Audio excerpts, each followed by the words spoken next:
Welcome to everyone. आप सभी का स्वागत है। आज हम पढ़ने वाले हैं कक्षा 12वीं के अध्याय 10 उपनिवेशवाद और देहात के वैकल्पिक प्रश्न। यह जो चैप्टर है यह 5 अंकों का है, जिसमें 3 ऑब्जेक्टिव पूछे जाएंगे और एक 2 अंक का क्वेश्चन पूछा जाएगा। आज के वीडियो में हम ऑब्जेक्टिव क्वेश्चन देखेंगे। पहला है सही विकल्प चुनिए।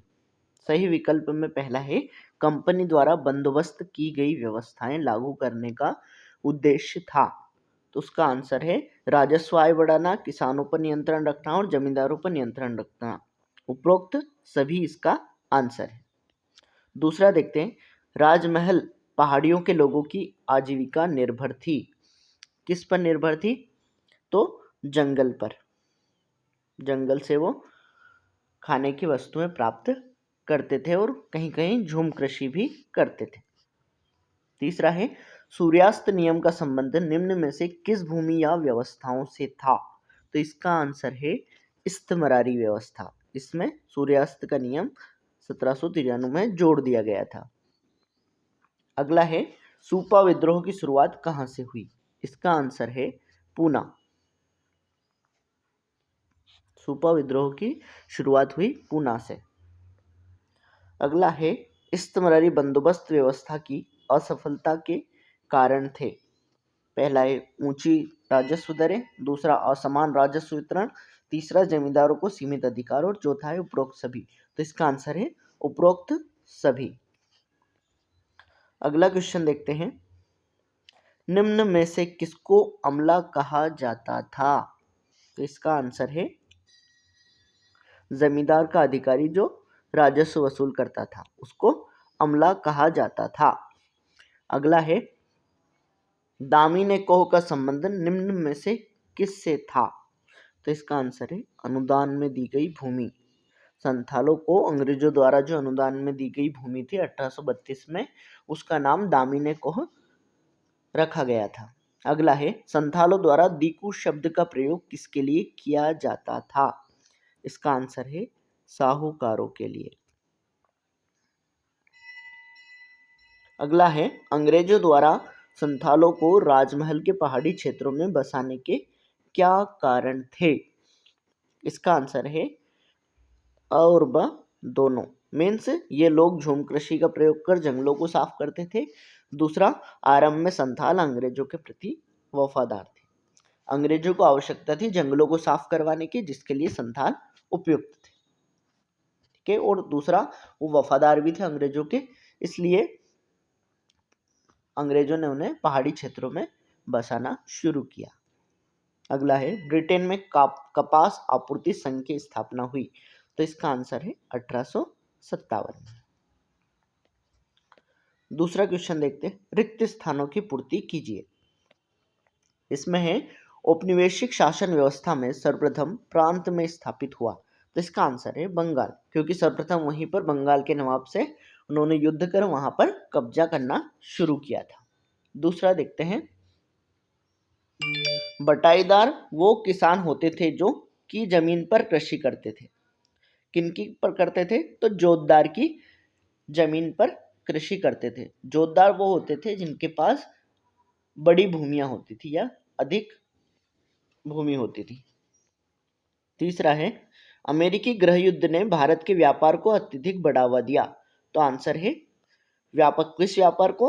तो कपास के व्यापार को, क्योंकि इस युद्ध के कारण ब्रिटेन में कपास की आपूर्ति अमेरिका से बाधित हो गई थी, इसलिए भारतीय कपास की मांग वहां पर बढ़ गई थी। अगला है प्रसिद्ध सर्वेयर फ्रांसिस बुकानन पैसे से एक था। तो ये था एक चिकित्सक। अगला है 1878 में दक्कन दंगा रिपोर्ट में प्रस्तुत की गई। तो ये प्रस्तुत की गई ब्रिटिश संसद में। अगला है रिपोर्ट भारत में ईस्ट इंडिया कंपनी के शासन के स्वरूप पर ब्रिटिश संसद में गंभीर वाद विवाद का विषय बनी। तो ये थी 5वीं रिपोर्ट। अगला है मद्रास और बंबई प्रांत में बंदोबस्त व्यवस्था लागू की गई। कौन सी व्यवस्था लागू की गई थी? तो ये थी रैयतवाड़ी व्यवस्था। अगला है किसानों के लिए औपनिवेशिक बंदोबस्त में शब्द का प्रयोग किया जाता था। आंसर है रैयत उपयोग किया जाता किसानों के लिए। अगला है आमतौर पर किसानों की वफादारी शासकों से ज़्यादा अपने के प्रति होती थी। तो इसका आंसर है जमींदारों के प्रति, क्योंकि वो जमींदारों से ही जुड़े होते थे, इसलिए उनकी वफादारी जमींदारों से ही होती थी। अगला है, पांचवी रिपोर्ट का मुख्य उद्देश्य पर नियंत्रण था। इसका आंसर है कंपनी प्रशासन।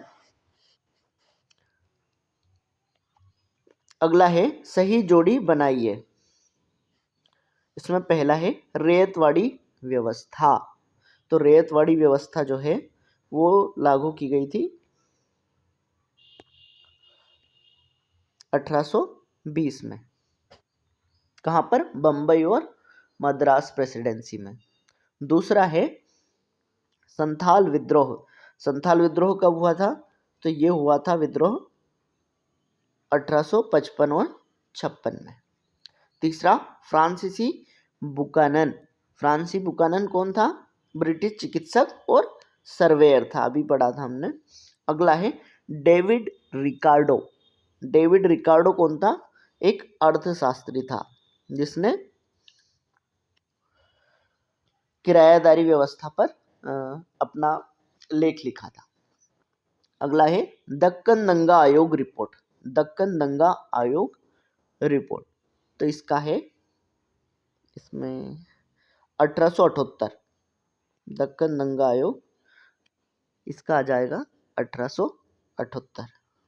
अगला है अमेरिका में गृह युद्ध। तो गृह युद्ध कब हुआ था? 1861 में। अगला देखते हैं महालवाड़ी बंदोबस्त व्यवस्था। तो ये कहाँ थी? उत्तर भारतीय राज्यों में लागू की गई थी, विशेषतः पंजाब क्षेत्र में। कौन सी? महालवाड़ी। ये जो व्यवस्था है ये हुई थी उत्तरी भारतीय राज्यों में। अगला है राजमहल की पहाड़ियाँ। इसका आंसर है ये थी बंगाल की पश्चिमी सीमा। वर्तमान में बिहार राज्य में, झारखंड राज्य में ये स्थित है। तो इसका आंसर आ जाएगा पश्चिमी सीमा। अगला देखते हैं सती प्रथा पर प्रतिबंध। किसने लगाया था ये? Lord William Bentinck. किसने लगाया था? Lord William Bentinck. अगला है इस्तमरारी बंदोबस्त व्यवस्था। ये लागू की थी लॉर्ड कॉर्नवालिस ने। अगला क्वेश्चन देखते हैं, एक शब्द या वाक्य में उत्तर दीजिए।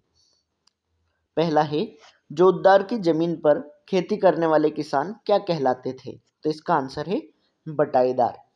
बटाईदार वो होते हैं जो कुछ हिस्सा जिसकी जमीन करते हैं उसको देते हैं और कुछ हिस्सा अपने पास रख लेते हैं। अगला है पांचवी रिपोर्ट किसके द्वारा तैयार की गई? तो इसका आंसर है प्रवर समिति द्वारा। प्रवर समिति होती है वित्त से संबंधित मामलों की लिखने वाली, तो उसने ही ये रिपोर्ट तैयार की थी। अगला है ब्रिटेन में कपास आपूर्ति के लिए मैनचेस्टर कपास कंपनी की स्थापना हुई।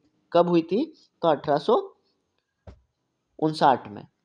अगला है सुपा विपणन केंद्र का विद्रोह कब हुआ? तो ये हुआ था 1 मई 1875।